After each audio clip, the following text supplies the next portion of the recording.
Yeah, Nourah, you can introduce. Okay, so after all of that housekeeping, I finally get to talk. So we have some special people on call today. We have Shika and Seisha. So Shika and I met recently, but Seisha, I've known her even before I got into a school. So, but once I read about DDS Mentors, so we started Caapid Simplified, and it was one of our goals to collaborate with them. And this is our first collaboration, so I am super excited. I hope you guys are too because of our topic today. And I just have them introduce themselves. I think that would be best. So maybe we can start with Shika. Hey guys, I am Dr. Shah. I Shika, I guess you're not connected to audio, or is it just us? Is Siri able to hear me? Yeah. Able to hear me? Okay, I think it's just us. Okay, I think everybody else can hear me. Yeah, can you speak now? Sorry. I just got a message from, Yeah. All right.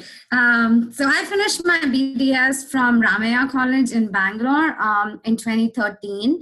After that, I did a couple of certificate courses in Bangalore itself on rotary endodontics. I even worked for about a year in Bangalore. After that, I wanted to decide if I wanted to do MDS or should I move to the US to do DDS. I did have an aunt who was a DDS and practicing here for 35 years in Michigan. So she was telling me about the scope of DDS and stuff. And I eventually decided I wanted a whole new life experience. Didn't want to stay in Bangalore. Didn't want to, be in India. I just wanted to go somewhere else and see what is there out there for me. So I then but before that, I knew how DDS was going to be so much money. And I know before uprooting my life from another country to another country, I wanted to make sure this is what I wanted. So the best fit seemed that I do preceptorship, which would give me some insight about dentistry in the US, some insight about what university life is or just life in the US is about. So I did a preceptorship for 9 months, and then during that time is when I decided that, yeah, I like it here and I like DDS and I want to pursue this.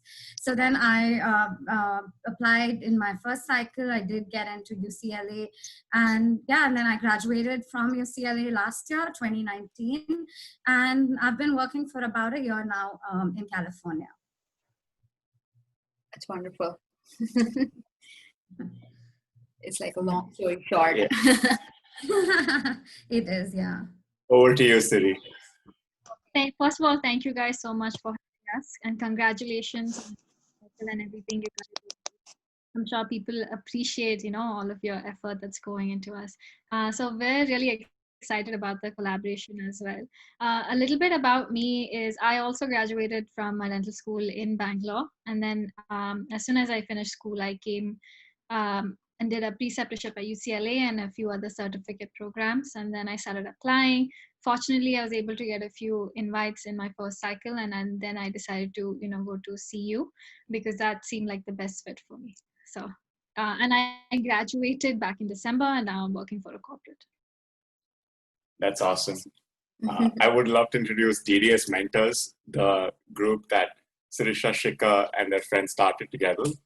So I guess DDS Mentors was one of the first non-corporate counseling platform that was posting YouTube videos, which were extremely high quality, both in terms of content and the way it was shot. So Nourah in her journey was a big beneficiary of the DDS Mentors video, and I had some envy thinking we didn't have such things for MBA. Most of them we had to pay a huge amount of money. So thank you guys for setting the I should say inspiration for 7 other people to follow on YouTube and benefit this community as a whole. So thank you for that. And thank you guys so much also, for starting this, just because it's wonderful for people to hear from people like us who've been through this journey. So, they're hearing it from the horse's mouth versus just going to some corporate training, like you mentioned, and going through counseling. We've been through this journey, and you guys know everything. So at least I feel like this is more personalized, and I think it's more beneficial, because this is something I wish I had when I was applying. So I'm glad we're all able to contribute to that. Yeah.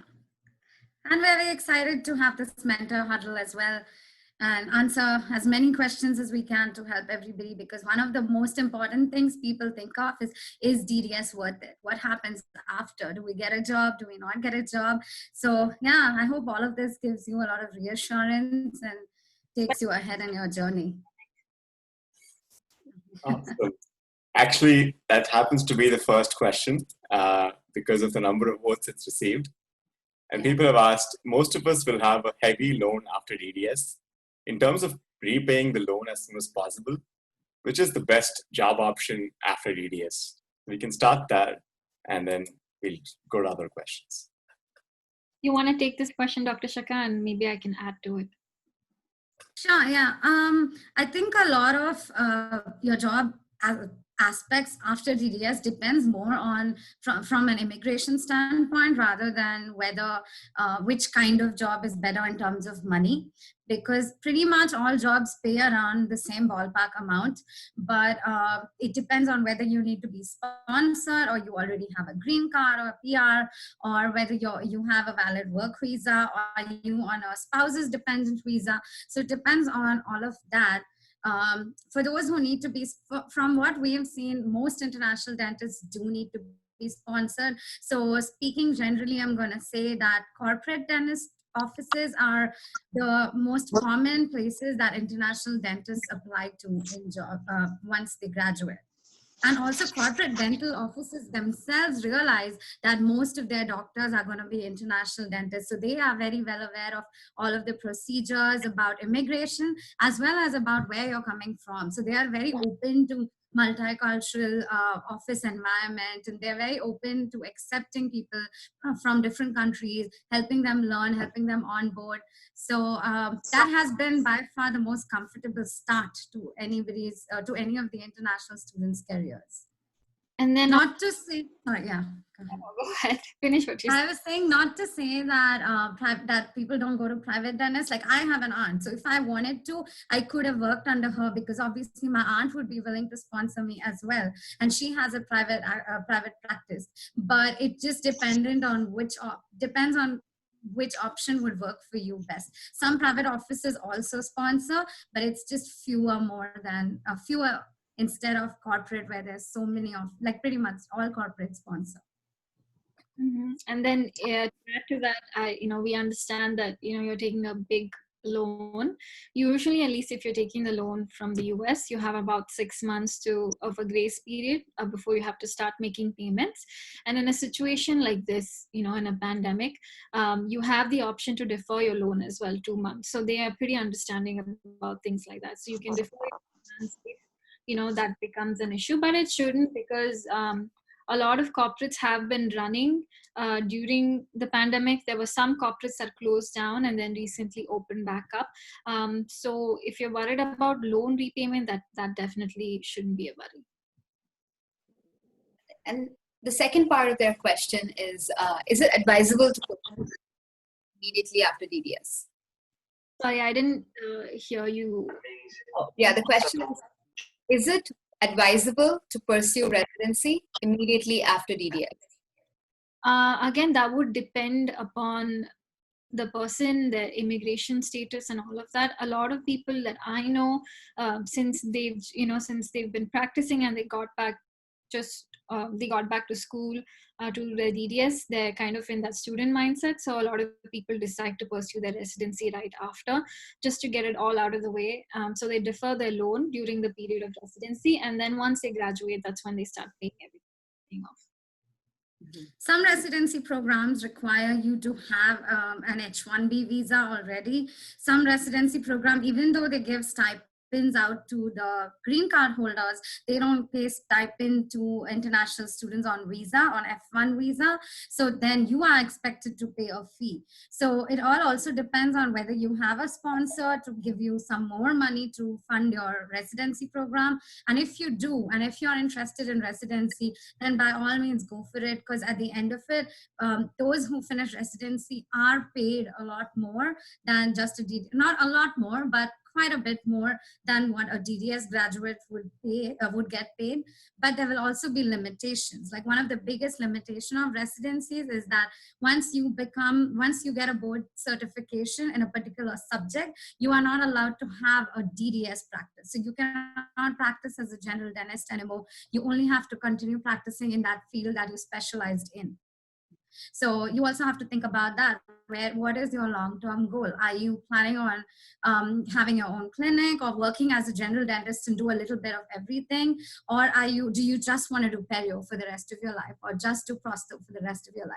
So keep that in mind as well before you think about residency. To add to that, actually, so you can choose to still practice as a general dentist if you don't advertise yourself as a specialist. I think that's the caveat to that. So you can still, for example, you're an endodontist and you don't just want to do endo, then you can't really sell your practice or like advertise your practice as an endodontist office.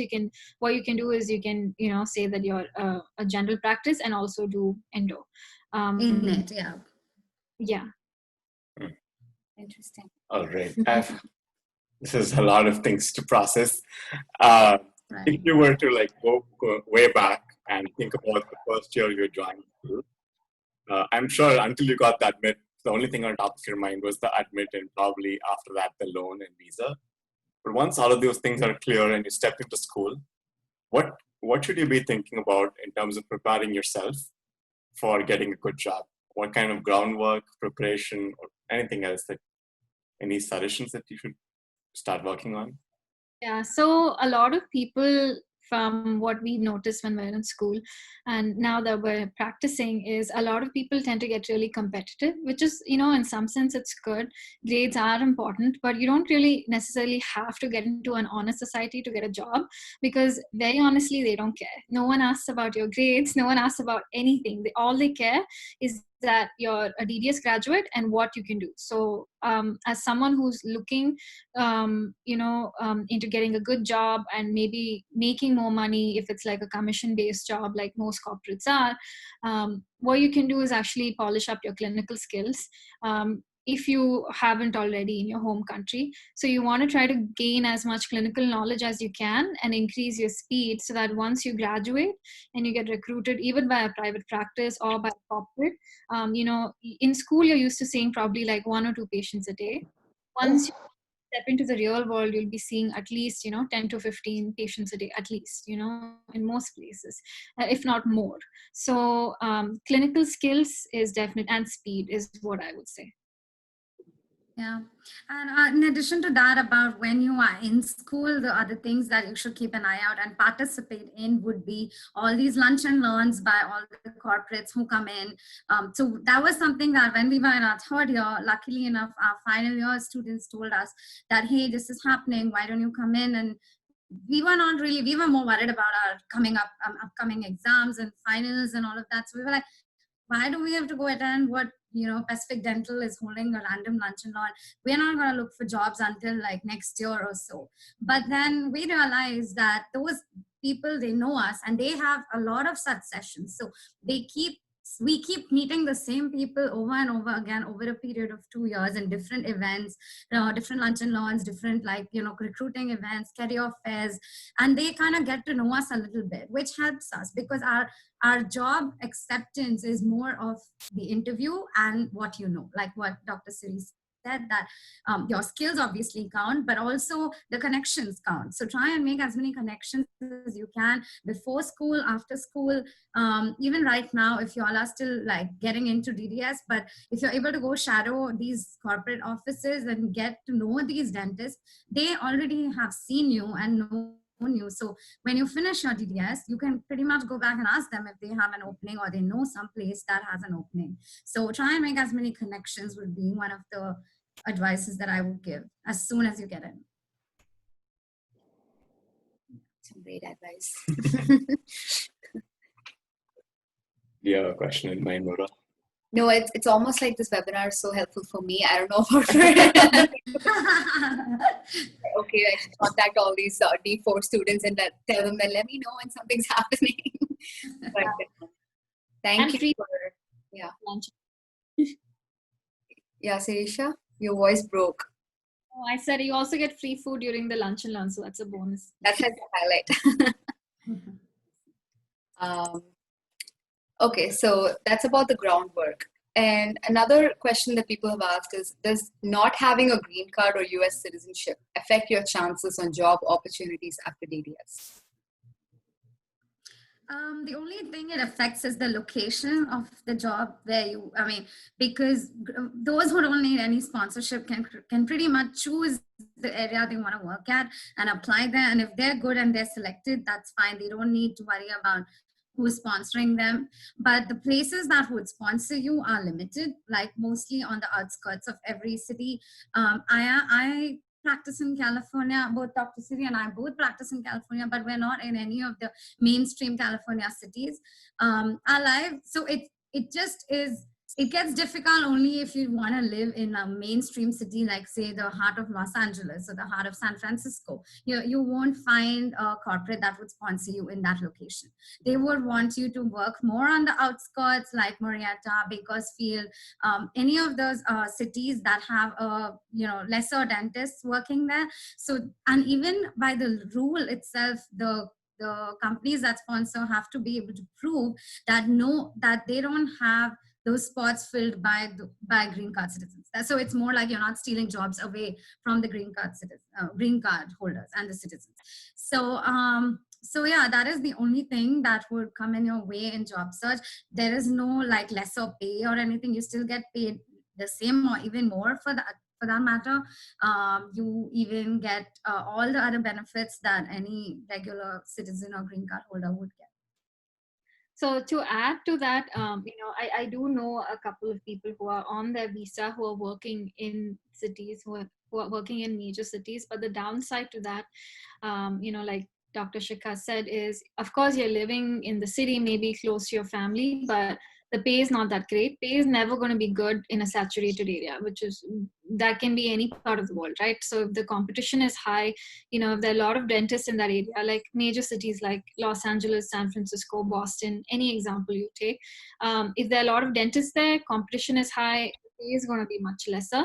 A lot of people who used to live in cities do that for family reasons, but if you're a student and you're flexible to move, opportunities are again better in the remote areas. Like Dr. Shikha mentioned, most corporates will advise that you work in more remote areas or like in lesser populated cities. Pay also gets better, and then living expenses reduce, so you can save more money.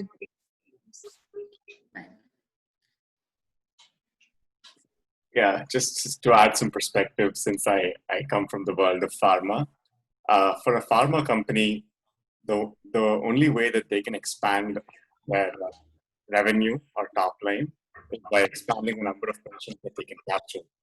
In pure business terms, we call it the capture rate. And my chances of capturing more patients into the products I sell or the insurance plans I sell is only by finding doctors who are willing to work in semi-urban or rural areas. So by going after the cities which are already like super crowded, I cannot convince an employer to pay for the health benefits like dental insurance or other insurances that they pay for in a crowded city. It's extremely competitive. And therefore, what I would do is these corporate centers who I tie up with to find doctors and place them in places that aren't cities. So actually what happens is in healthcare, it's very different healthcare, unlike any other profession, that places which have a moderate demand and which are underserved actually pay higher. Right. So if you are in a state like Colorado and an underserved community, you might actually be earning more, and not just that, saving a lot more than a dentist in mid Los Angeles, and they're competing for patients out there. So you have the unique advantage of moving across the country and actually earning higher salaries. The one thing that you might think of if you are married is how are you going to match up your partner's career and your career? Because you are going to work on the flanks and they're probably going to commute to the city. So you'll have to find the best balance of these two. Yeah, to look for a job. COVID could change things for your partner. So maybe we can move with you. You're completely right, Karthik. I agree with you. I can actually give you, an example. Like I know I have a friend who's working in the Bay Area, and she moved there for family, right? Because of her husband works there, and that was her option. And I moved, to a more to another city, but it's not as populated. So within pay itself, there was such a big difference. Like, I was offered a bonus and she wasn't. My salary was much higher than hers. So you're right. They try to make it a lot more lucrative to have us move to less populated places. Mm-hmm. Go ahead. Yeah, I was just going through like the list of questions and seeing which one's like more burning. And I feel like I want to put that question to the end, but they keep avoiding it. So I'm just going to ask. Question is, how much can a foreign trained dentist earn in the US? What's the So, okay, I'm going to say the ballpark. So usually the pay is like based on commission, especially in corporate, but these days, even in private practices, how it works is you get for the first 6 months to get you set up and get you start working, they give you like a minimum amount per day. And that's how the pay go. We don't have a fixed annual salary that comes in. So it would be anywhere between, sorry. So this might vary from corporate to corporate, right? Because we work for 2 different corporates. So right, okay. Yeah, so some of them get like a base pay per day, which would vary anywhere between, I want to say, $450 to $750 per day based on your location. The more remote you are, you can get even $750 plus. But I'm talking about areas that are fairly still good enough to live in and still remote, So you would get somewhere between that much per day. And then you also would get somewhere between 28 to 30% of how much you produce in a day. So whichever is higher. And I mean, even when you're in that fixed, like right in the corporate that I work for 6 months, they paid me certain amount per day. And then after 6 months, it will completely go on my commission. So after that, if I have to do whatever amount I produce per day, I'm going to get about 28% or 30% of that. And if you're seeing about, let's say, 10 to 15 patients a day and you're able to, that would include exams, recalls where you're not really producing anything. But procedure wise, it depends on the kind of patients you're seeing, the kind of work they need. So I would say for a fresh dentist, if we had to put in all these things together, they would earn about 140 to 160 as a good start per year in the first year, and then yeah. And to add to that, it might vary based on you, because at the end of the day, the corporates and private practices, they treat us like licensed dentists, because many of us have experiences in other countries. So if anything, we do still get a slight preference over who are from the 4-year program over here, just because they believe that we can handle patients much more better, handle cases much more better because of our prior experience. So like Dr. Shikha said, it can vary drastically, and it can also vary based on your clinical skills. So if you're a new graduate and if you don't want to do commission,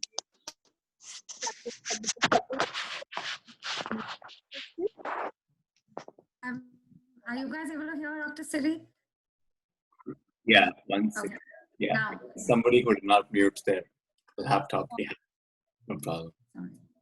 Yeah, I lost my train of thought. But so yeah, if you're a new dentist and if you're not willing to do commission-based treatment, right, because you still want to sharpen up your skills and your speed, then you can look for a corporate that offers you a base pay, which is a salary-based pay. And if you meet a certain amount of production, that's when they give you a bonus. And then there are corporates, like Dr. Shikha said, where they give you 6 months grace, and then everything is commission based, because they expect you, they train you, and they expect you to, you know, develop these skills to be able to produce enough, and then switch to solely commission based pay. Like she said, 30%. And also the pay that you earn that comes to your pocket also varies from state to state because of the income tax. So someone who is in Texas, you know, I think Shika and I both know someone who's in Texas right now, who's an international graduate, who has had a lot of experience, and he's earning about $300,000. That's like $3 lakh a year. And we also know someone who's earning $120 a year. $120,000 a year. So it'll vary drastically, again, based on all the procedures you're planning to do, and then also, you know, your location. And you'll learn pretty much on the job, like the kind of how many root canals to do, how much you're going to get per root canal in production, how many fillings you're going to do. So basically you will learn what kind of schedules to put on your day. Like if you're not going to want to sit and do fillings all day long and not get any major production. You want to have a good mix of doing crowns, bridges, fillings, extractions every day. So you will learn all of that on the job. And that's why the first few months they will give you all that time to learn and get used to seeing how you can get paid best, because even the companies want the same thing for you. They want their incentive. I mean, they try to incentivize things for you that you do well for the patients as well as get good money out of it. So you stick with them and keep trying to get better from there. And then also there's some corporates where, you know, they kind of incentivize you, kind of push you to do certain procedures, and they give certain other procedures to specialists. And then there's some corporates where they don't have many specialists, and, you know, you have to learn on the go. At school, we are taught molar, endos, and all of that. So at least in my corporate, you know, we are expected to do, like, you know, molar, endos, and all endos that are not too complicated, and then only refer retreatments and that kind of stuff. And then there are also some other corporates where they, you know, tell you to give your endos to you know, the specialist who's in the office, and then focus and use your time on some other treatment that might be beneficial. So yours, like mine. Yeah. It's a lot of information for everybody to process, but I think it's pretty simple. When people think about pay, I feel like it depends on two factors. One is your goal, whether you want to, you know, work in a corporate where either a base where you can sharpen your clinical skills, and then when you're ready for commission, then you can move into that phase. Or you work in a corporate that gives you a grace period where you think you can learn fast and then move into commission. Or like a private practice, if you really feel like I'm okay with this pay and I'm able to get a job, then I'm going to sharpen my clinical skills. And the final thing, it depends on your location.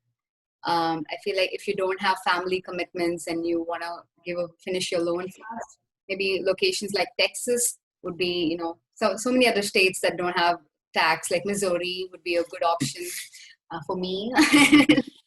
So, yeah, so I feel like those two are the major factors from what Dr. Shika and Dr. Sirisha were talking about now. What do you think? Yeah, absolutely. I mean, no change. In terms of like taking a small segue from that, private practice, not working at one, but starting one. Do you have any initial thoughts on that in terms of if somebody has the financial bandwidth to start their own private practice after DDS, is that an option that you would advise? Sure, why not? I mean, the thing is that, again, immigration comes into play.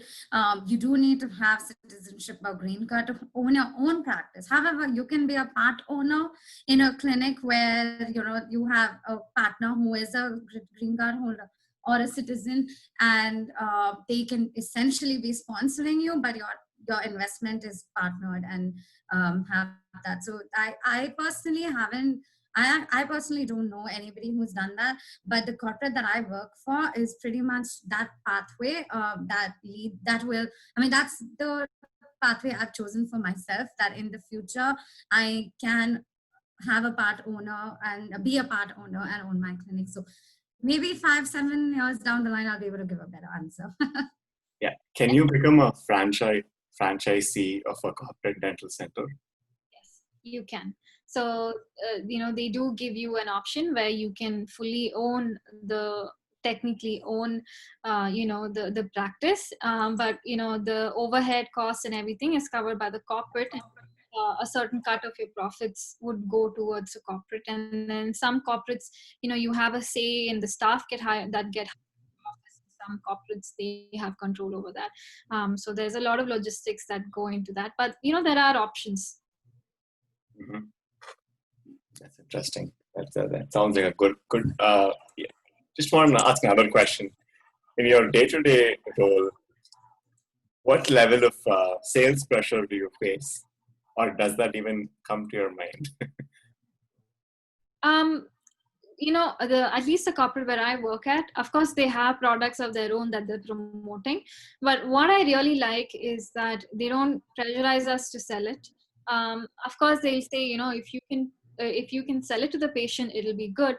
But at the same time, you as a clinician, it's your license at the end of the day. So you want to make sure that you do research on the product that you're going to be selling, and then take into consideration based on your clinical knowledge if that product's actually going to benefit them or not, and then you advise it to them. And of course, they do incentivize it. They say, if you sell these many products, you'll get a bonus or whatever. But it depends on a person's goal. I would always towards the cautious side and think about it clinically first before thinking about it from a business or a profitable point of view. Mm-hmm. That's good to hear from a healthcare worker's mouth. Okay. Any other question that interests you? I'm going to pull up the question list. You can choose if you wish. These are the questions we have. Kind of covered the first few ones. There's a big question around the skills you pick up while in school versus the skills that nobody tells you about in the real world. So maybe we can address this and before we jump in. Before we start answering, to everybody else on the call, if you have not started using this platform yet, you can just use this URL on the top, pollev.com/KarthikVinay955, and you'll be able to access the poll, upvote, and downvote answers. Just leaving that there for you guys for a couple of minutes. All right, yeah, back to you, Giri and Shika. You can answer. Question is academic skills versus real world. I think in my experience, the biggest difference or the biggest challenge has been the patient management skill. In school, the patients are very aware that students are working on them. They don't come in with high expectations. They come in knowing that it's going to be a long appointment and that the student is practicing and learning. But in real life, there's a sudden switch where now you're going out to the real world and you have to deal with them as a dentist. So you're not really learning. So I've had patients who expect you to go quicker, be more confident in your treatment planning. So it's not like school where I have the x-rays beforehand and I'm going to go through my treatment planning. Here it's all on the spot in front of the patient. I'm looking at the x-ray. I come up with a treatment plan. I come up with a comprehensive treatment plan, including everything they need. And if I'm not confident enough, if I'm not sure of what I'm speaking, or I'm not explaining why you need this properly, then I've known the patients to be pretty, not sure in their dentist, because, if I'm not able to talk properly, they directly linked that to how my work is going to be. So over time, I've definitely felt this last 1 year has helped. I've only focused on improving that skill a lot and trying to become confident, short, sweet, and to the point, and getting them put their trust and faith in me. In terms of this hand skills, I think that just by repeating procedures over and over again, it just automatically comes to you. You just get better with it. Your hand control, I've felt like my hand control has gotten so much better. Like initially when I was so hesitant on touching a tooth or seeing what if I'm going to get into the pulp of the tooth or something, but now I automatically know, I know I can go a little bit deeper. I know if I expose the pulp, what am I going to do? So all those kind of things just come with you, because every single day we are doing like a few fillings, a few crowns, extractions. So it's like practice every day, and anything that you practice every day, you'll automatically get better. I agree. And then also another big change is the change in different systems that's used. Probably you're used to using a certain type of system when you're at school, and then you start work, it's a totally different system. Like at my school, I was trained with Wave 1 Gold, system for endo. And then when I joined work, there was Pro Taper. So it's a totally different system. And then also materials, right? So when you're a student, you decide, you want to do a class 2 filling, whenever you have this entire huge cassette just filled with all these restorative instruments, however you want or you choose. But when you're at work, it's a practical world. It's kind of limited, in terms of instruments. So you have to learn to work with different instruments, work with the burrs that you have, um, and then also in terms of steps. Right, in school, everything is again by the textbook. At least when we do dentures, for example, we take like 6-7 appointments, do everything in a certain do every step in a different appointment, spent like 2 hours on during all of these steps when you're at school. Whereas when you're at work, you got to be quick. You have to do multiple steps in one appointment, and then so that it can reduce the wait time and patient frustration, like Shika said, because patient management is very challenging, because in the real world, you're working at an office where someone can just go Google and leave a review, and you obviously want your patients to leave a good review for you. You don't want people to leave a bad review, and the chances are people who have a positive response are less likely to leave a review versus people who have a negative response, and they are the first ones to go and leave a review. So you don't want this reputation attached to your name. So you want to develop on all these skills. So this is the biggest difference between, I think, academics, school, practicing in school and practicing in the real world. That's big. Yeah, that was very interesting. I agree with both points with Shika, because I understand, like right now I'm into school and I'm starting clinics, and I have like 3 to 4 hours of time with each patient, and I'm sure it's not that way when I go out. So that's something that I fear, because when I go out, then I have to be ready to deal with that kind of address the patient's need and not like degrade the trust that they might have on me. And also Aisha's talking about system, and there's also this software that we use, and that's different in school, it's different outside. There's a lot of work that goes into it. I urge everyone to put their PCs on mute. Not sure who it is though. Yeah, maybe it's okay. All right. The next question is, how are job opportunities different for someone with a DDS versus a residency?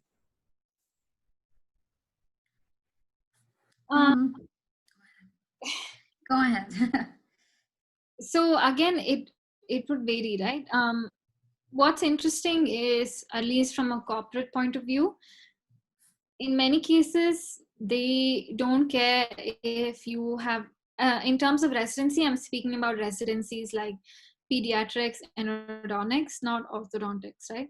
So they don't care if you've done your endo, if you're, for example, you're an endodontist back in your home country, and then you decide to come here and you do your DDS, and you're like, I don't know if I want to do endo again, I already know everything endo related. The chances are that corporates are always looking for specialists, and they will hire you as a specialist even if your endo degree is from your home country. So they will technically hire you as a general dentist, but because your main focus would be to do endo only, you would obviously get the same pay as a specialist like an endodontist. That's what most of my classmates did, because I had a few people in my class who had several years of work experience, and they had already specialized, and they love what they're doing, and they didn't want to go through another residency program. So when the corporates reached out, they told them, hey, I'm an endodontist from my home country, I can do these procedures with confidence. So they're like, okay, fine, we will give you the pay as an endodontist, and you will work as an endodontist, although technically you're being hired as a general dentist. They do still have to do a certain general dentist procedures like exams and that kind of stuff, but it's mostly focused on their field. At the end of the day, you're liable, so if you're a general dentist and if you're comfortable doing endo, and if something goes wrong with that endo, you're still liable. And even endodontist or a specialist and something goes wrong with that endo, you're again liable. So liability never goes away. So people can still get hired even if they've done their residency in their home country as a specialist here in the US. Yeah, and about the residency programs here, like if what would happen is once you are, so mostly most of them are traveling. They have jobs where they travel all day long to different clinics. So they would have an association with, let's say, 5 clinics, and they go to each clinic, say twice a month. So most of the specialists that come to our clinics are rotating specialists. So they, within the same area, they have tie-ups, and they would go one day to our clinic, another day to another clinic, and then that whole day our clinic has lined up all root canal patients or all surgery patients or all periodontal patients. And so they come in all day, they are working and doing root canal, and then that's their day in our clinic, and that's the same day they have in different clinics. And most of the only thing I've seen them complain about is the fact that they don't have a home clinic, that they have to travel every time. And also that has been a big fear during this COVID situation, because all of them are like, we're traveling, we're meeting like the office staff of so many different offices every day. And that's been the only thing, because they can't settle down in a particular area, because if there are no good clinics in the same area, then they have to travel further away to reach better clinics. They do get paid again also on commission basis, and at least if they're working for corporates. So they will have, but their commission would vary a little bit from ours. It would still be like, say, 30% or so, but because it's such a big procedure, if we are making, let's say, about between $2,200 or up to $3,000 a day, they will be making like $8,000 or $11,000 a day. So their commission works a little different. I'm not 100% sure about how much percentage they will get, but that's the way that you would work if you're a specialist in the US after doing your residency. That's interesting. Yeah. Spoke about COVID, so I'm going to move to the question that's very related to that. So something that everyone's thinking about right now, COVID-19 and jobs, H-1B. So can you shed some light on what's happening and how is it affecting us international dentists? I think it's not really affecting international dentists in getting your visa. It's only how it works is when you finish your F1 visa, F1 course, the course like DDS course, you move on to OPT. So OPT, you're already in the US at that time. So it's not like you're going back home. So there's no issue of entering the country on an OPT because you're already here. Then after that, directly from while you're on your OPT, during March, April every year, they will file for your H-1B. So once your H-1B is filed, you're still, how H-1B works is once you get selected in the lottery and you're able to move on to that visa, you have to go to your home country or any country outside of the US to get it stamped. That is the part that is being affected. So right now, while our H-1Bs are approved and we have it, we're not able to travel to our home country because the embassies are closed and we can't come back in without the stamp. So it's only affecting us in that way, but not affecting the filing process, not affecting us getting it or not getting it. That's still based on a lottery and that'll still be conducted the same way, at least as of now, unless they change rules further. But right now, it's not. The only thing that it's limiting us is if there's an emergency back home, then we won't be able to travel. That's the scary part. And another thing is that when the viral outbreak happened, a lot of corporates handled it in a very different manner. So again, that would vary from corporates to corporates. So there were some corporates and some private practices that actually stayed open during the entire COVID situation, and they continued to see emergency patients, whereas there were some corporates that decided, we're actually going to close down because it's bad for business. We're going to stock up on PPE, and then we're going to open back up once things are better. So that was what happened with my corporate. So in my corporate, what they did was they decided they shut down multiple offices, and they decided to follow everyone. So at the end of the day, you're not losing your job, you're followed. So technically you're still employed, but you're not working.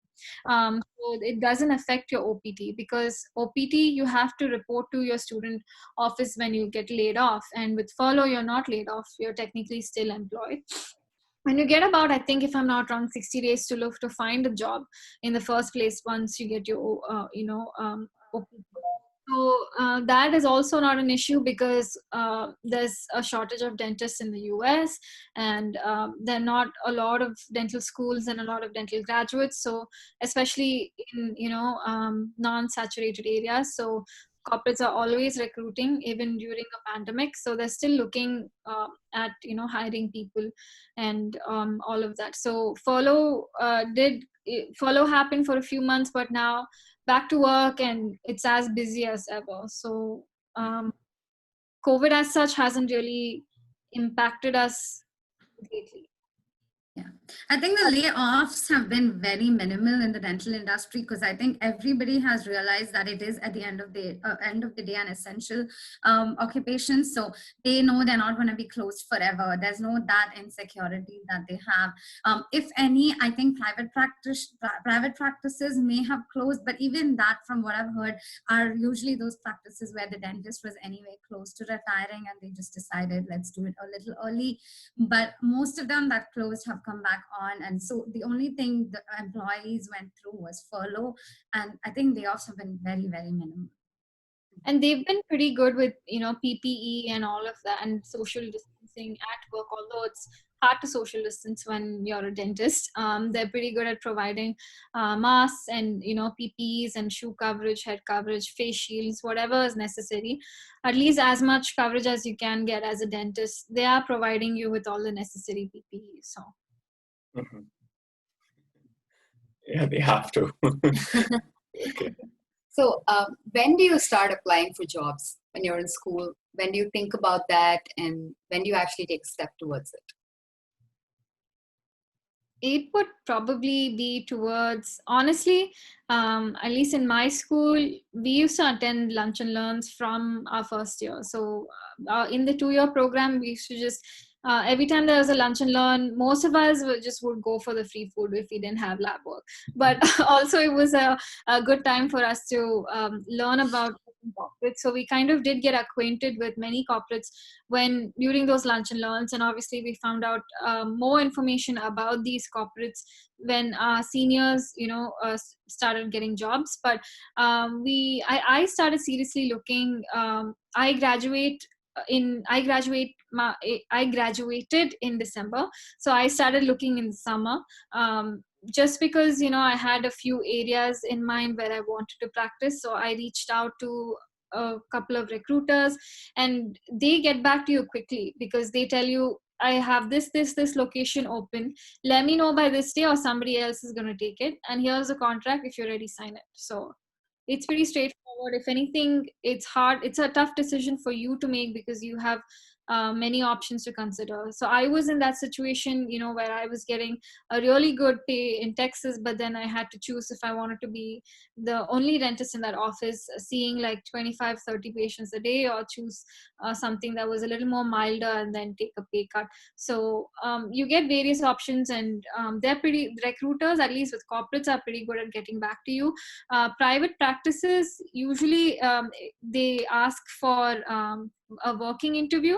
So that's when they have you come in and they ask you to practice, and so that they can see your skills. Of course, you're going to need your license to do a working interview, and in most cases, working interviews, you get paid, and again, if you're not technically employed by them, getting payment is hard if you're on OPT. So even if you do a working interview, it'll be for free. Mm-hmm. Interesting. We'll just do like 3-4 more questions and then open the chat bot box to see what questions people have posted.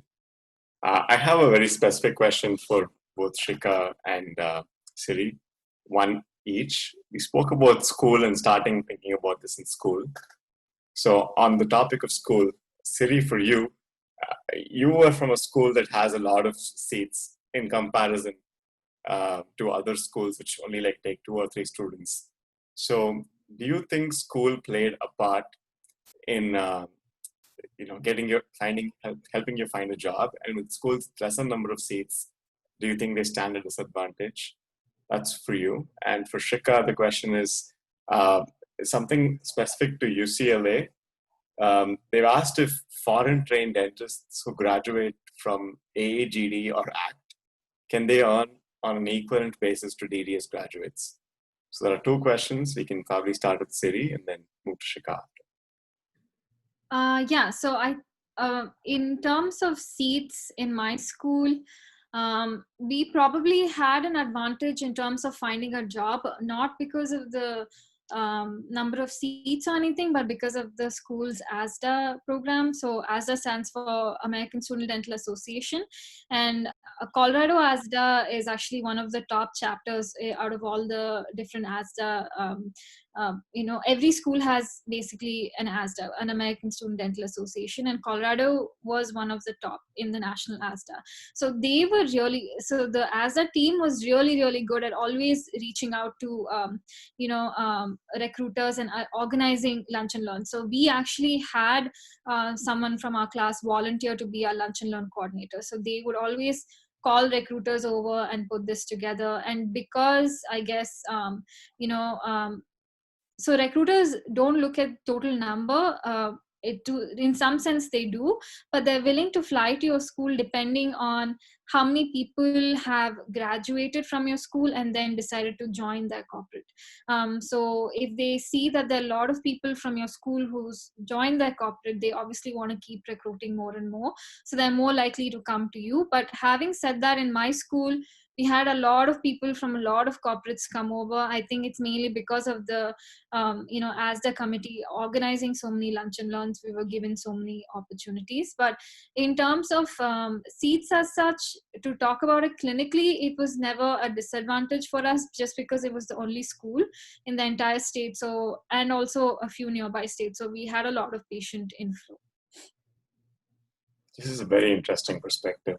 That ASDA can have such a big impact on your jobs, and you can also be involved in it. That's terrific. Okay, over to you, Shika. I can project the question if you want to read through it once more. It's specifically, yeah. Is it true that foreign trained dentists for graduates of programs like AAGD and ACT can earn equivalent to a DDS graduate? All right. So how the way you get a job is when you get a license. So as long as after you get through your ACT program or AEGD program, you get the state license of whichever state you're eligible to get the license in, then you do get paid the same amount as a DDS. They don't differentiate that, oh, you don't have DDS, so we're going to pay you lesser. You do get paid the same amount, but it's also a little bit more limited, the places that you can get a state license. Like not all states accept AEGD or accept an ACT degree. They expect you to have, as long as it's legal in that state, then there's no differentiation. But it's what I'm trying to say is the states itself are limited. There's hardly 5 to 6 states where you can practice with AEGD and ACT. And this brings me to the other point, that is you can still practice in non-profit organizations in other states where they don't accept ACT. There your pay will be more like an annual salary or a fixed per day, which will be slightly less. So like I was telling you about, if a yearly pay of 140 to 160 would be where you start or as a DDS. For working in a nonprofit, you would start at maybe say 120 would be ideal. And that would go even if you were a DDS trying to work for a nonprofit. So it's not that the degree matters, but it's where you work that will matter. That's awesome. Just on the same note, if you work for a nonprofit, then you don't have to go through the lottery because nonprofit organization roles are H-1B exempt. So that's nonprofit organizations, especially hospital-based dentistry, is a good option to consider as a career if you want to stay safe. Of course, it comes with its own kind of nuances and difficulties, but that's definitely there. If you were to become an entrepreneur and start your own practice, then you don't necessarily have to only go through the visa process of a H-1B and have someone sponsor you. There are a few other additional options which come with a big price tag. So that's probably not the topic of this webinar. We can discuss it separately through Inner Circle. I'll stop right here and pass it over to Nourah. Yeah, so I'm going to stop with these questions because the chat's kind of overflowing with some other questions related to whether the DDS program is non-STEM. Are we exempt from the H-1B? H-1B what? I think they're talking about There are two questions. The first question is the DDS program non-STEM? Is it STEM or non-STEM? It is non-STEM, which is very weird because I don't know why dentistry would not be considered a part of science, but ASDA has been lobbying with Congress to make a change to push dentistry to basically have it included in STEM. I'm not sure when that change is going to happen or when Congress will actually pass the bill, but they have been pushing it. Another question is, so since we only have one attempt to get the H-1B, maybe you can talk about the escape plan. What is the backup? The backup plan is like most people choose the nonprofit route. If you don't get your H-1B, you will know by maybe latest. I mean, ideally you would know by March end that you didn't get picked in the lottery, but sometimes there's a second lottery. So you can say by June, July, you would know.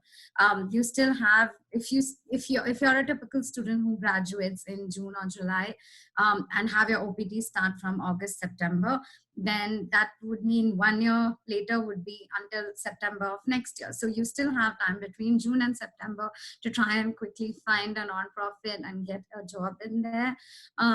Then obviously you will probably take a pay cut, maybe have to move to a different location.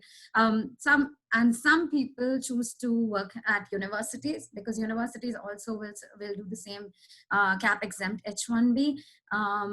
But again, there's a huge pay cut even with university. That will bring you down to almost $60,000 to $80,000 a year.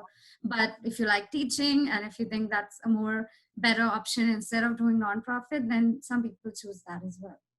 Another thing is that if people do look into joining an academic position, they are required to have residencies. It's not like they just give the jobs to like people with DDS degrees, and there are a lot of benefits. Like you might not get a good pay, but there are a lot of other benefits like time off and all of that you probably won't get when you're working a corporate job or with I don't think all universities require you to have residency for academic setting.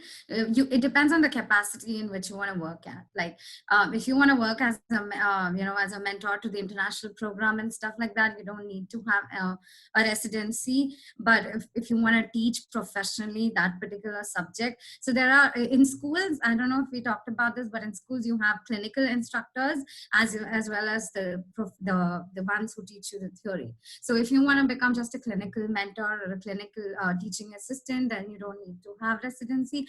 But yeah, pay cut, that's the biggest thing. All right. I guess we've kind of consumed a little over an hour, so we can close this webinar with one last question. And the last one is something that Siri brought up at the very beginning of this call. Is it all worth it? Well, now that we're in the midst of COVID and I'm past one follow, I still think it's worth it. I mean, I'm happy to go to work every day. I love what I'm doing and I'm happy that I'm getting paid for it, so, and I like living here. I love the lifestyle here compared to, where I used to live before in India. So I think it's worth it. I'm really glad I took the step. I'm glad I stayed determined and I didn't give up in the process because there are a lot of hurdles in this process. It's not like you need to take a few steps and you're there. It's a long process, but I definitely think it's worth it. What about you, Dr. Shikha? Yeah, I would agree. It's worth it in so many other ways. It's not just about the work you do. There's so many times, like even if it's not just the corporate dentistry, especially because we're working in more underserved areas and all, you actually see people being so grateful to you, and I'm able to talk about the Indian culture as well. And like, people are so fascinated by things that we do, and it just makes you feel so happy that they're so accepting of different cultures and ready to be treated by somebody who is not one of their own. And yeah, I've felt a lot more gratitude from people, and that is what drives me every day. I've seen people come in with so much pain, and so glad that, thank you so much for taking care of my tooth today. Otherwise, I don't know what I would have done. I'm so glad you're open on a weekend. I'm so glad you guys, we were open during the whole COVID pandemic. So we got so many emergency patients, and that's why that during that time was when I realized the true value of our profession. Whether I would have been a dentist in India or me being a dentist here, to me, apart from the different standard of living, just the profession by itself, it is totally worth it. So if you are able to get over the whole loan thing, get somebody to sponsor your loan and get the money to do it, then do it. Because once you finish it, you will be able to pay all that money back. It's just similar to having a home loan or a car loan. Slowly, but definitely you will pay it back. Don't make that the decision where I've had a person who got in but chose not to do it, thinking of the money and whether they would not be able to pay back. But I really wish that they would have done it, because now that I see the side of it, I know they would have been able to pay it back. Dr. Since you've been through the process. I didn't hear Sirisha. I said, what do you think now that you've been through? Yeah, so I'm not where you guys are to think about how it is outside of the school, but just being inside the school, and it's only been like 4 months, 5 months for me in school, but I already think it's worth it. I agree with Sirisha about the lifestyle. Here I feel like I can be more independent, doing a couple of things that I want to do that I can't do in India. But as far as the school itself goes, I feel like I'm learning a lot more, and you're respected more here as a dentist compared to India. And in dental school, they don't treat you like you're a student, especially when you're an international student. They treat you like a professional, and it's more of a collaborative environment. And I look at my classmates who are way more experienced than me, and yet you see that kind of humility, and you learn a lot from them, because they treat you as their own colleague, and they don't think of you as somebody who's had no experience or just 1 year of experience, something like that. So there's a lot of learning experience. I agree with Dr. Shikha when she says dentistry is a lot different on the other side. So a lot of people over here who are struggling in the process, just hang on, because on the other side it's a lot better. It's very nice. It's a great learning experience. So I definitely think it's worth it. It's worth those dollars. All right. So if you still have a lot of unanswered questions, feel free to post them on our forum. It's innercircle.caapidsimplified.com/forum. You can just click, choose post the forum, and then within that, you can choose a topic area on which you have a question. So choose like maybe anything general, maybe job opportunities over here just trending, and then post your question. You will have them answered within a 48-hour period. We'll try to collectively get answers from this webinar, type transcript of them, or we'll mail these questions to Dr. Siri and Dr. Shikha to also have them answered, so that no question goes unanswered. On that note, thank you so much for joining, doctors. And this was a beautiful collaboration. I wish it doesn't stop here. Would love to take this forward. And thank you, Dr. Shikha and Dr. Siri, for all of you guys. They just had a long work day, and they immediately came and they started to do this webinar. So I can see in both of their eyes how tired they are. So thank you for giving us the time. I hope everyone learned something from this webinar. Thank you guys so much for having us. We had a great time. I mean, yeah, we're definitely tired, but we're happy to be here. And, again, good effort on your guys' part. And I hope people find this helpful. Yeah. Thank you so much, guys. Thank you. Thank you. And of course.